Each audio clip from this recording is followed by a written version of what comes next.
Bonjour, bienvenue dans l'heure politique, votre émission politique. Cette semaine, nous allons recevoir Ahmada bin Ali, le président du MDM.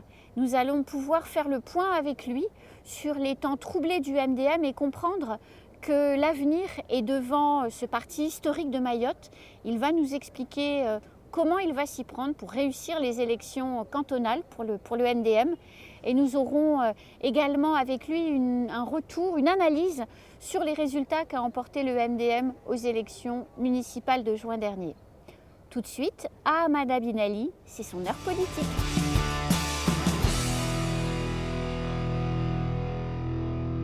Ahmada bin Ali, bonjour. Bonjour. C'est au président du MDM qu'on s'adresse aujourd'hui, je crois. Tout à fait.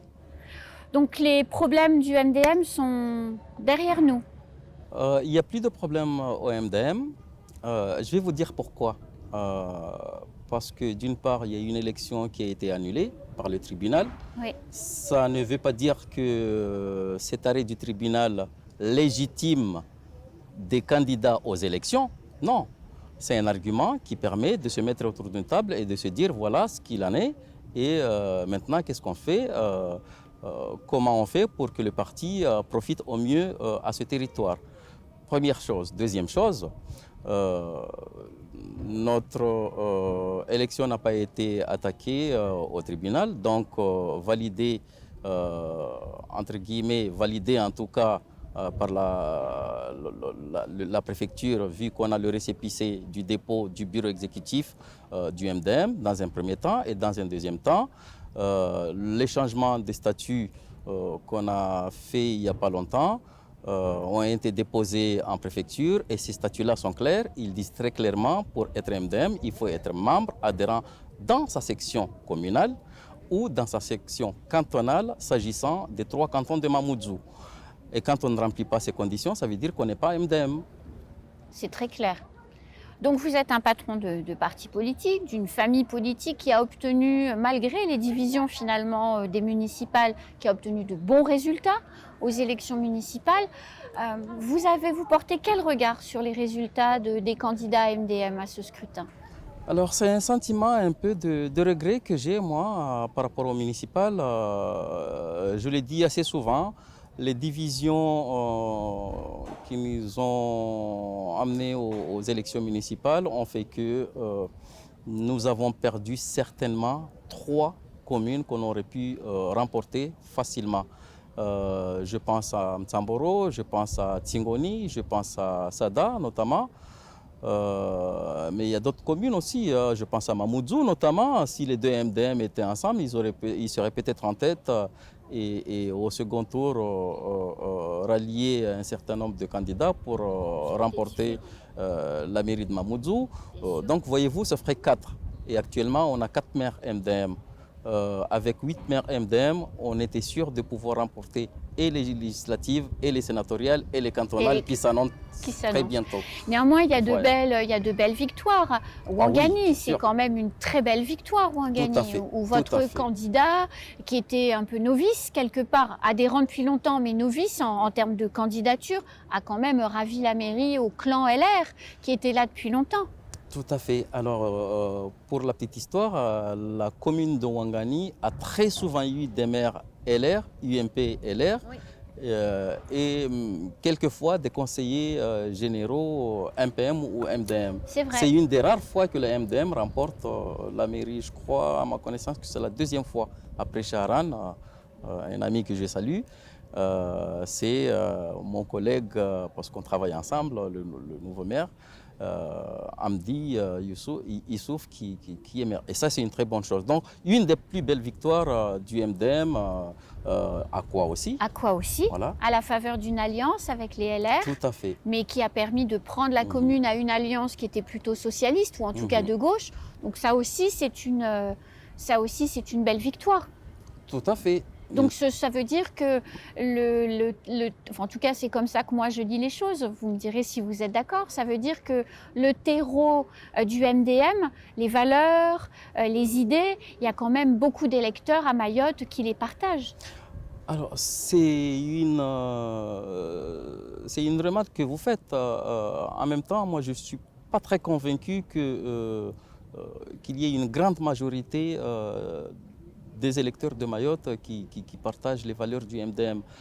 Je rappelle que le MDM, c'est le parti héritier de l'UDIM, Union pour la défense et des intérêts de Mayotte, c'est les années 60. Le MDM, c'est l'héritier du MPM, le mouvement populaire mahorais, qui a lutté pour que Mayotte se sépare des Comores et devienne département. Donc c'est un parti qui se doit de porter haut et fort cet héritage-là et ces valeurs pour en faire une idéologie. Et il faudrait qu'à chaque élection, mais pas seulement à chaque élection, dans la vie de tous les jours, que tout le monde se souvienne que Mayotte, les Mahorais, ont mené un combat à contresens de l'histoire pour rester français. Et ça, on a tendance un peu à l'oublier des fois. J'ose espérer que ça rentre petit à petit, on va y travailler dans la mentalité des gens. Donc la page des municipales se tourne, un nouveau partage de responsabilités, de nouvelles personnalités politiques arrivent en responsabilité pour préparer le prochain scrutin, les prochains scrutins qui vont se succéder. Est-ce à dire qu'il y a une nouvelle génération politique qui arrive en responsabilité ? Non, cette nouvelle génération, elle est la bienvenue en politique.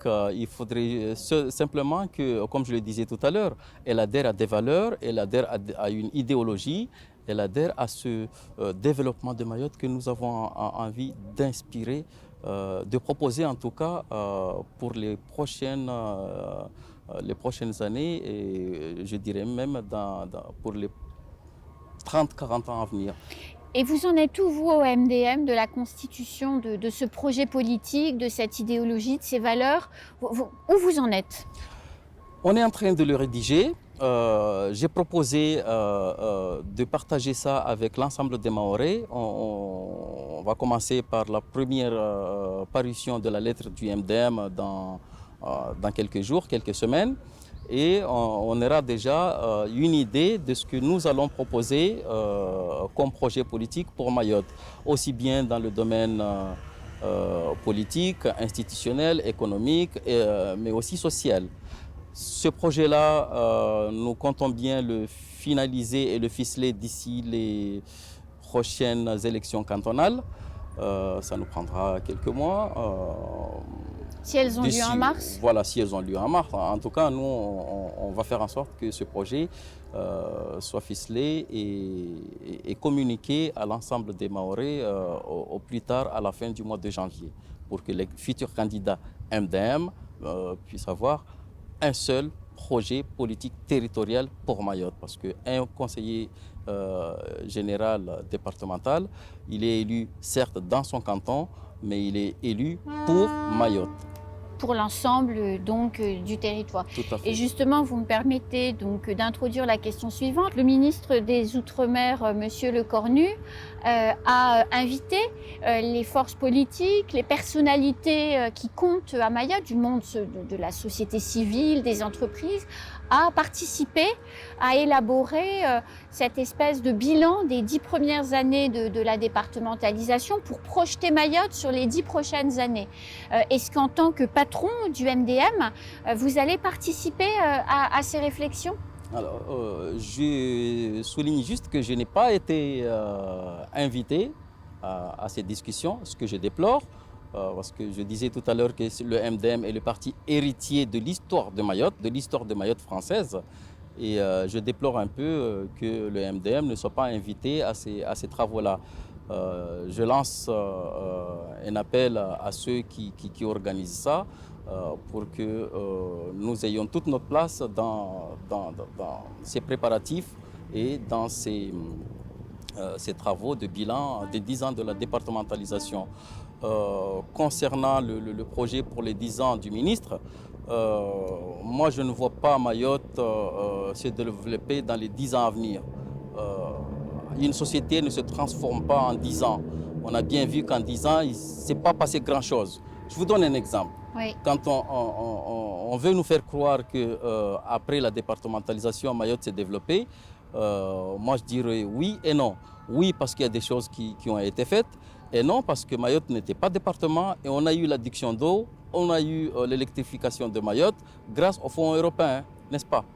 Et on était encore collectivité territoriale. C'est vrai. Donc voyez-vous, les 10 ans de la départementalisation, certes, il y a eu quelques petites avancées, mais ce n'est pas dans les 10 prochaines années qu'on doit se projeter.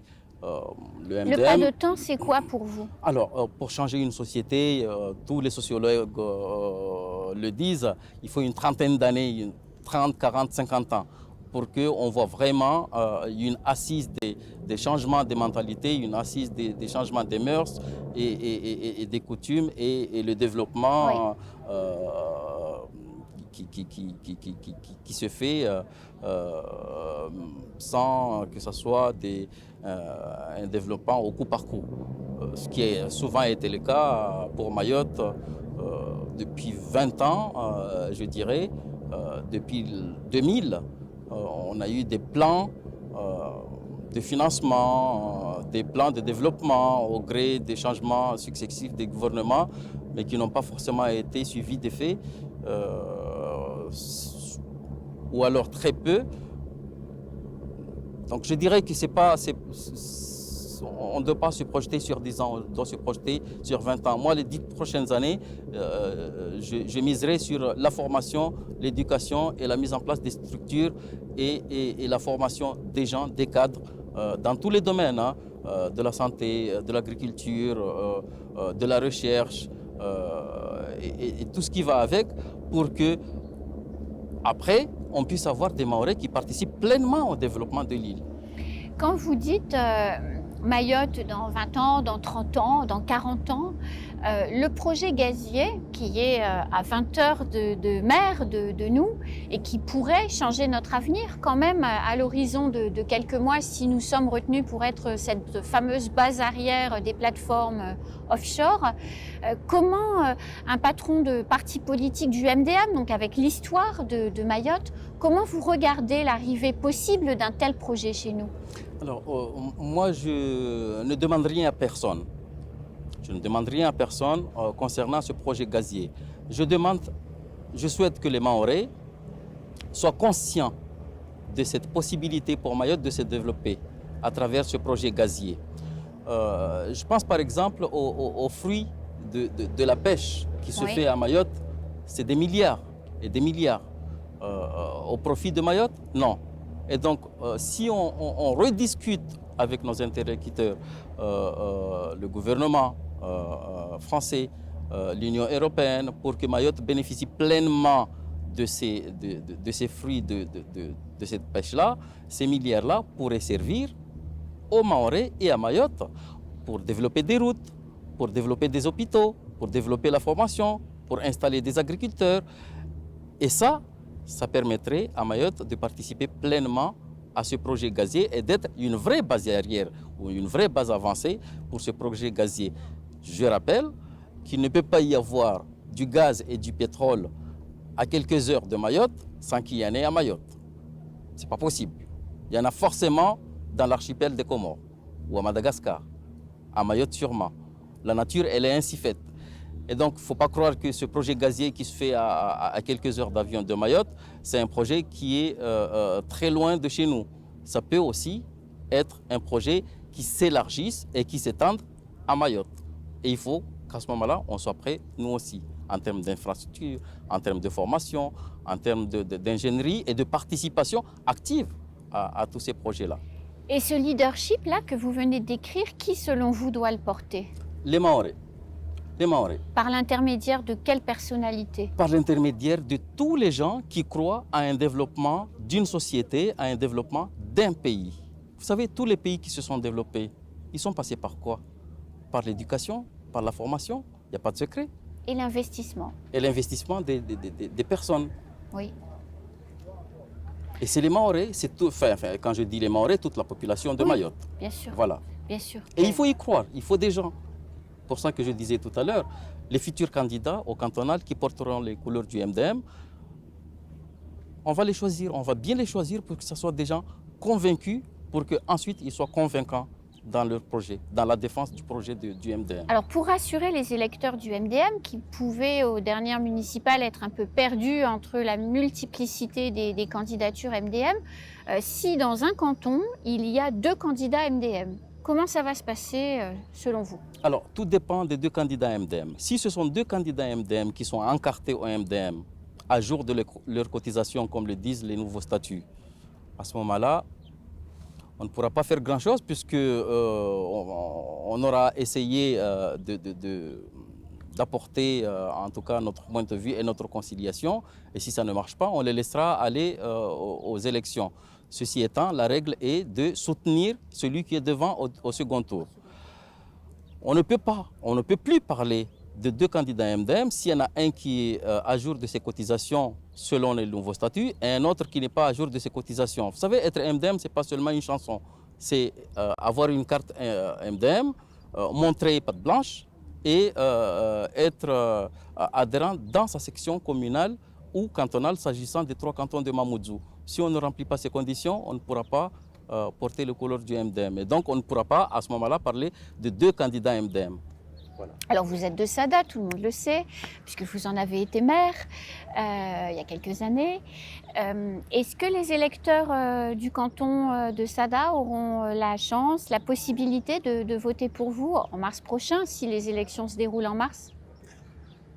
Je ne peux pas vous donner une réponse claire, nette et précise pour le moment, parce que comme vous le dites, ce sont les électeurs qui décident de qui doit être élu.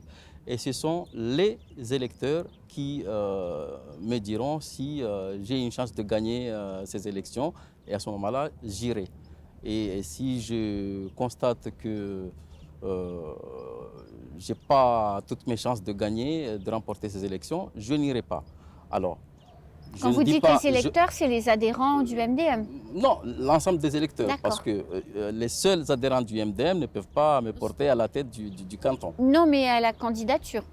À la candidature, oui. À la candidature, il n'y a aucun souci. Je pense que l'ensemble des adhérents du MDM actuellement et du bureau de la section communale souhaitent que je me présente, évidemment. Donc on saura ça très vite? Très bientôt, oui. Merci beaucoup Hamada Binali de votre temps et de votre honnêteté dans vos réponses. Et on se dit à très bientôt. J'essaie toujours de l'être. Pour une bonne nouvelle peut-être? J'espère. À bientôt pour un prochain numéro de l'heure politique. Au revoir. À bientôt, au revoir.